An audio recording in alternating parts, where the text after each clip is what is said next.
അതിരപ്പള്ളിയിൽ അമ്പലത്തിന് നേരെ കാട്ടാനാക്രമണം. തൊട്ടടുത്ത ലയങ്ങളും ആനകൾ പൊളിച്ചു. കല്ലടി പ്ലാന്റേഷൻ അതിരപ്പള്ളി എസ്റ്റേറ്റ് 17-ാം ബ്ലോക്കിലെ ശിവക്ഷേത്രത്തിന് തൊട്ടടുത്ത തൊഴിലാളി ലയങ്ങൾക്ക് നേരെയാണ് കാട്ടാനാക്രമണം ഉണ്ടായത്. കഴിഞ്ഞ രാത്രിയിലായിരുന്നു സംഭവം. അമ്പലത്തിൽ കയറിയ ആനകൾ ശ്രീകോവിലിന്റെ കട്ടിലയും തൊട്ടടുത്ത ഓഫീസിന്റെ വാതിലും തകർത്ത് സാധനങ്ങൾ പുറത്തേക്ക് വലിച്ചിട്ട നിലയിലാണ്.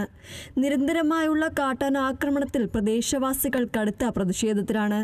ഇതിനുമുമ്പ് ഇങ്ങനത്തെ ഒരു ബുദ്ധിമുട്ടുണ്ടായില്ല. ഇതിപ്പോൾ ശ്രീകോവിലിൻ്റെ കട്ടില വരെ തൊട്ടടുത്ത ഓഫീസിൽ ഉള്ള ഗ്യാസും കുറ്റി, അടുപ്പ് എന്ന് വേണ്ട ഓഫീസ് മൊത്തം നശിപ്പിച്ച് 2 ഡോറും തുറന്നത്, എല്ലാ ശ്രീകോവിലിൻ്റെ കോവിൽ തകർത്തു, എല്ലാ കാര്യങ്ങളും മൊത്തം നശിപ്പിച്ചു.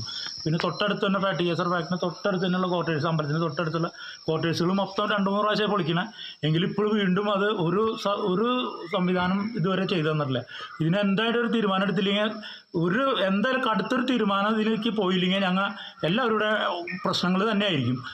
അമ്പലത്തിനോട് ചേർന്നുള്ള രാജേന്ദ്രൻ, ഷാജി എന്നിവരുടെ ക്വാർട്ടേഴ്സുകൾ പൊളിച്ച് അകത്ത് കയറിയ ആനക്കൂട്ടം വീട്ടിലെ സാധനങ്ങളെല്ലാം നശിപ്പിച്ചു.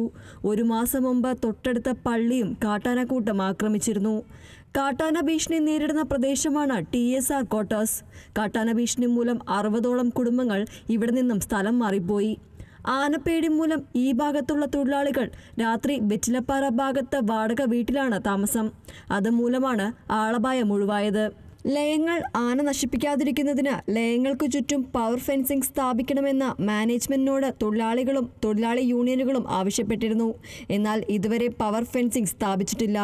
ഫെൻസിംഗ് സ്ഥാപിച്ചിരുന്നെങ്കിൽ ഒരുപക്ഷെ ഇത്തരം ആക്രമണങ്ങൾ ഉണ്ടാകില്ലെന്നാണ് തൊഴിലാളികൾ പറയുന്നത്. Kerala vision news, Thrissur.